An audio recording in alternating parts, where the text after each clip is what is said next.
Hi, I'm Izzy, and I work as a fire lookout in northern Alberta with my dog Dingo for 5 months of the year. In this video, I'm going to give you a tour of my cupola. Before past Izzy gives you a tour of the inside of the cupola and literally everything in it and explanations about it all, let's go over the outside of it first. Cupola sits on top of a 60-foot steel frame structure. And on the outside of that structure is also where I climb the ladder to get up in. The cupola sits on top of this structure as well and is a 46 square foot octagon. With that being said, I'm going to pass it over to past Izzy to give you a rundown of everything inside. So this is my hatch. This is how I get in and out. Every time I climb the ladder, I have my full harness on, and it's where my structure is. Yeah, but that's my hatch. That's how I get in and out of here. On the walls, we're allowed to write stuff. So what's on the walls, except for legal locations up top, I did in my first year here just to kind of help me out. And so here, wrote lovely explanation of how to read locations. So how to read longitude and latitude, as well as how to read the Alberta third system, whatever is used all the time for us as lookouts when we give them locations. If we're giving them accurate locations, we're typically giving them in this system. Us lookouts, we're not really using longitude and latitude in the same degree. Behind this black bag is my cross-shot map. Although the only people that really watch this are my dad, my girlfriend, and my girlfriend's mom, and my mom, I'm not going to put my exact location out on the internet, or I'm going to try and minimize how much that's out there.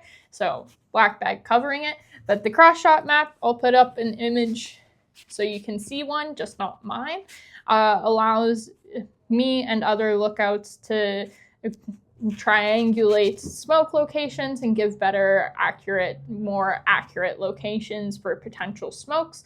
It also is a place where I write all of the permits that are currently in my area, as well as active fire, so that way I'm not calling in permits. In front of it, I have my guitar, because this is just somewhere where it fits and I'm not having to move it all the time. I haven't been playing it so far as much this year, just because I've been busy doing a lot of knitting. The phonetic alphabet, I pretty much know all of this off by heart now, and so I don't need this the same way I did when I started 3 years ago. And then this one are clouds, so the different types of clouds there can be, so pretty self-explanatory, and different observations, so different present weathers. I use this sometimes, mainly for things that don't happen very often. So like Sierra Gulf snow grains, I had never called Sierra Gulf in my past 2 seasons. This year I did, and so that was a new thing. But I had it up here, so it was really easy for me to find it. And then behind me is also different remarks. So some of these, again, are things I use quite frequently. On 3 of the walls, I do have these shelves. This shelf, I have my firefinder cleaning and like maintenance kit, as well as my lookout observer binder, which I use all the time. On this shelf, I have my camera bag. This is my own personal camera and camera bag and all of that. I do find that having my camera is really, really useful. Whenever I report a smoke, I often will use my camera and take some pictures of it. If I can find them, I'll put them up, and I connect it with my phone, which is recording this right now, and import the pictures right away to my phone and text them directly to dispatch and our duty officer, so that way they know exactly what the smoke is looking like, what its behavior kind of is. Have window cleaner and a window squeegee on this shelf. Our final shelf on here is just where I keep my cooler with my snacks and stuff, so it's tucked out of the way. I have a very cheap sleeping bag I got from Canadian Tire for like 20 bucks, but it lives up here. And I also have this foam mat. I've had this for a couple of years. I used to use it mainly for dingo when we would go camping, but last year I decided to bring it up here. I slept up here for one night last season, and I used this to sleep on.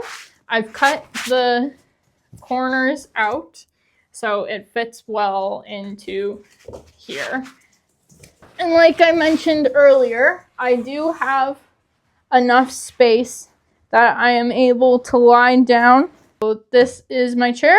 I got it last year. The old one had duct tape on it. It has to be very small because it is such a small space, and so it's actually like a drafting table chair, so it can be quite tall and have a small enough base to fit in between the Firefinder base and the wall. I also have this pillow that was here before I was here, and I've never washed it. At least the mice haven't like tried to penetrate it in any way. So this is my Firefinder and its base. We're going to start from the bottom of the Firefinder and work our way up. But the Firefinder has two shelves, or the base of it, I should say, has two shelves, one below and one above. The lower shelf I use for my boots, so they're out of the way and tucked away. Garbage bag that I take down once a week. A dustpan, container, you can think to yourself what I might need a container for, and my Band-Aid kit that I actually use as a first aid kit. So this middle shelf is the one I probably most definitely use the most. It has basically everything I want easily accessible. That's kind of too big for the drawer that's up here. So like my 1 liter of iced tea I drink every day, my big water bottle that I drink about half of, and can of Diet Coke, and oftentimes I'll have tea as well in here. I also use this shelf to hold my gloves, but they stay near the back, as well as some books. The bugs are fine right now, but I do have a Thermacell and Thermacell fuel up here for once it starts to get buggy, because although we're high up, they do get to me quite a bit, and mosquitoes love me. An AM and FM radio that I actually use a lot more than I ever thought I would. It's really actually helpful when there is lightning and thunder, because the more staticky it gets, the closer the lightning and thunder is. The most important thing and the only thing that is like essential to doing my job is this, my radio.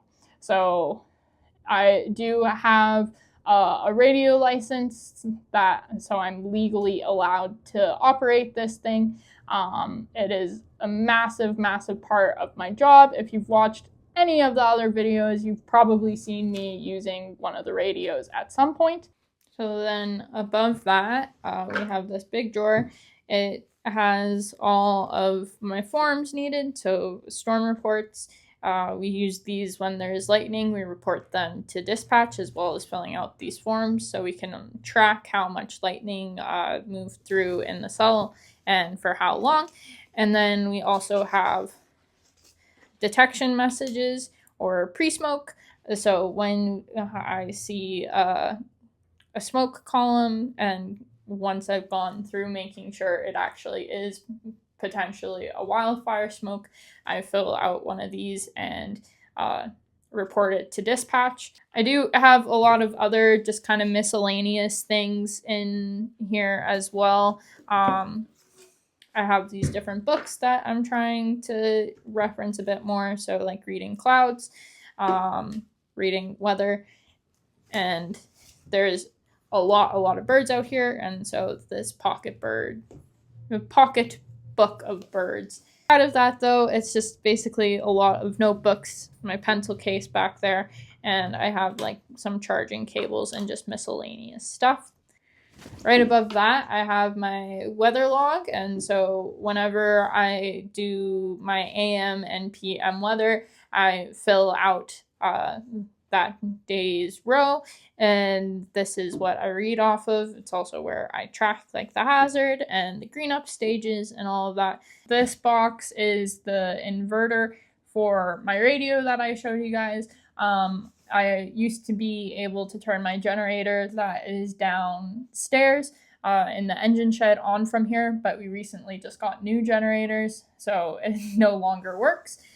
Along with this inverter, it not only powers the radio, but I have one 12-volt port as well, so I can charge things like my phone, and right now I'm charging my DS. Which is extremely, extremely helpful. Even though it's just one, it makes life so much easier. This is also where I keep my binoculars, so I always know where they are, and they're in a spot that is really easily accessible.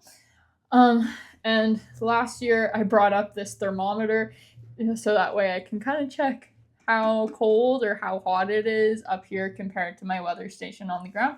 Right now we're sitting at about 8 degrees, and down on the ground it is 10, so it's a bit colder up here. So this is my fire finder. It is the most expensive thing up here. Fire finder, it was invented by a guy named William B. Osborne in 1911. He made his first like prototype of it, and then they started actually the first manufactured ones for sale were in 13, but it might be 14. And this is a fourth iteration, which was his last iteration, which was in like 1934 or 1935. I can't remember what one. They stopped selling them in 1989, and at that point they were $3,495 in American. We're in Canada, but for the inflation, it would cost us about $8,206 to buy one. So it's on our big base to keep it nice and stable. We have 3 bars, so that way it can slide back and forth to avoid obstruction, and you can also move it to the opposite rail to avoid obstructions like these corners or the corner behind me, because they can get in the way, but typically mine sits on this side and I find it avoids all the obstructions, no problem.